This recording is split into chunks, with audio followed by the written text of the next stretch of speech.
Silvia Salgado.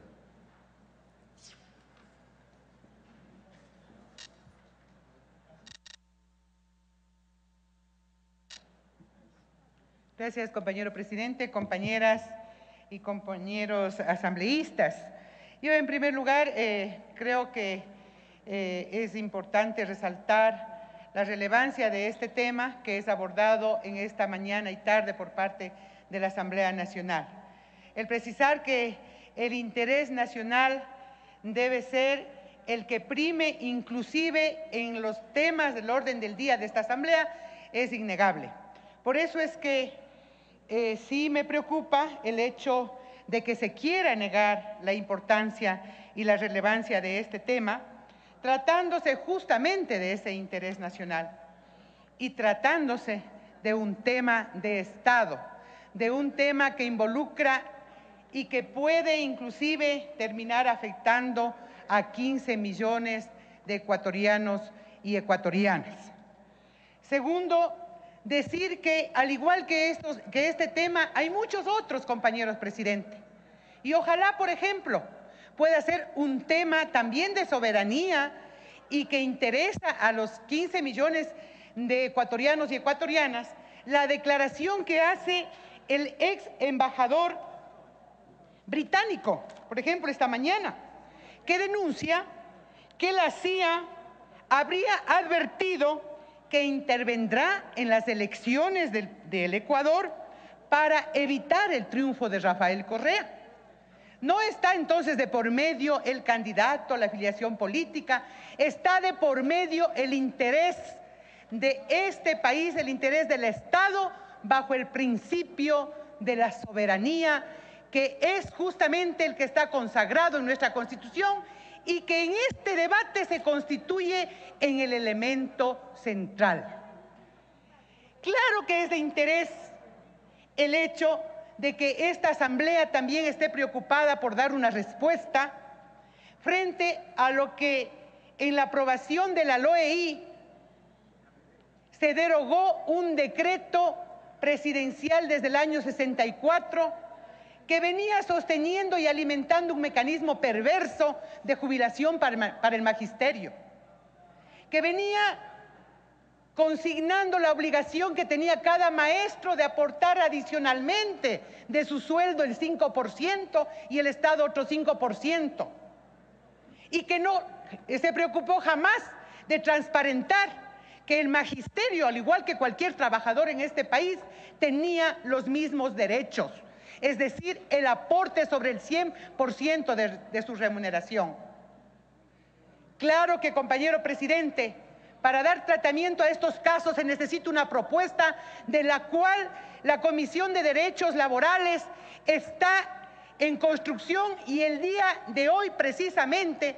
tiene que presentar un informe el actuario de las condiciones del fondo del magisterio, especialmente del número de jubilados antes del 2011, pero también una salida a los jubilados después del 2011, pero también a las expectativas que tienen aquellos maestros que durante varios años aportaron de su bolsillo a este fondo. Por lo tanto, no está en discusión la importancia de los temas. Ojalá todos pudiéramos tratarlo, pero hay que diferenciar cuando se trata justamente del interés del Estado y del interés de todos los ecuatorianos. Decía yo que lo esencial es precisamente que entendemos por ese principio de soberanía para poder inclusive dejar a un lado aquellas posiciones y opiniones respetables que se explican de por sí su posición a lo mejor política, no sé, electoral, pero que de ninguna manera dan respuestas a lo que este país y la mayoría de ecuatorianos hemos optado: defender nuestro patrimonio, defender nuestros recursos, dejar a un lado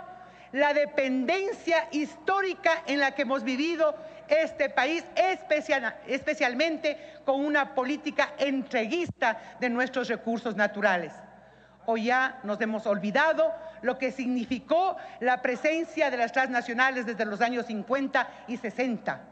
a excepción obviamente de aquella intención que tuvo el gobierno de Guillermo Rodríguez Lara, cuando se replanteó justamente los contratos petroleros, pero que sin embargo se ratificó la entrega de la explotación y de la exploración por 20 años en condiciones lesivas para los intereses del país. Por eso es que es preciso también abonar en el sentido de qué entendemos por soberanía para no dilatar en situaciones particulares y en opiniones coyunturales que pone la venda al interés nacional y justamente a la dignidad que es la que debe demandarse en esto. No la dignidad de este cuerpo colegiado, la dignidad de un pueblo soberano. Y la soberanía justamente es eso,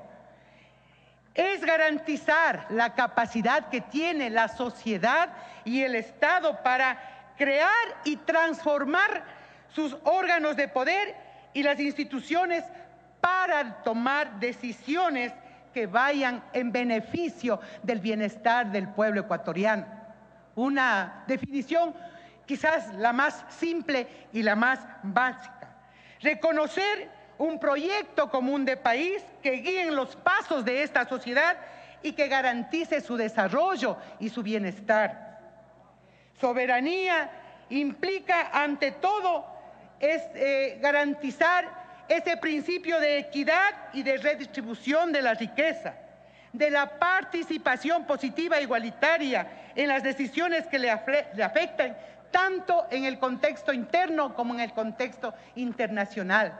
Creo que eso es lo esencial. Por ello es que yo quiero concordar con algunas intervenciones, especialmente las realizadas por mi compañero Eduardo Encalada y también por la asambleísta María Augusta Calle. La caducidad en este caso ya específico declarado por el gobierno ecuatoriano al contrato con Oxy no es precisamente el hecho de que fue el resultado, la decisión de un ministro de Estado, fue una respuesta a la movilización, a la presión del pueblo ecuatoriano y especialmente de los pobladores de la Amazonía, hay que decirlo así. ¿Y qué demandaban? ¿Bajo qué bandera se movilizaban? Demandaban la soberanía de esta patria. Pero también permítame recordarle lo que en aquellas movilizaciones que participábamos y que impulsábamos y que promovíamos, y que cuando se declaró por parte y se anunció por parte del ministro esta caducidad en algunos discursos de dirigentes indígenas, y recuerdo el discurso de Pedro de la Cruz, que alertaba y decía: esto no basta, hay que estar pendientes de lo que significa la utilización de los instrumentos del poder, que para nosotros es un gran logro, se decía en los discursos, pueda en cualquier momento echarse al traste. Eso es lo que nosotros estamos verificando. Lo que dijo el asambleísta González, a mí me parece una actitud sesuda, una actitud responsable y seria con el país, independientemente de las diferencias que son públicas. Él ha reconocido que hay un interés mayor y superior, dando datos que dan cuenta de que el CIADI es el instrumento del Banco Mundial precisamente creado para defender los intereses empresariales. Por lo tanto, tenemos que tener estas premisas muy claras. Y por eso, compañeros y compañeras asambleístas, señor presidente, yo creo que se justifica el que usted haya colocado en el orden del día y se justifica la orientación de esta propuesta que ha hecho Virgilio Hernández, que no implica tomar posición coyuntural frente a un gobierno, que implica un acto de soberanía, un ejercicio pleno de la soberanía por parte del Estado, que también somos nosotros, frente a garantizar los derechos del pueblo ecuatoriano. Aquí, señoras y señores, no se trata de votos. Aquí haya votos para aprobar esta resolución o no lo haya, lo importante es que el país entero vaya conociendo e identificando cuánto podemos hacer esta Asamblea Nacional en la realidad con actos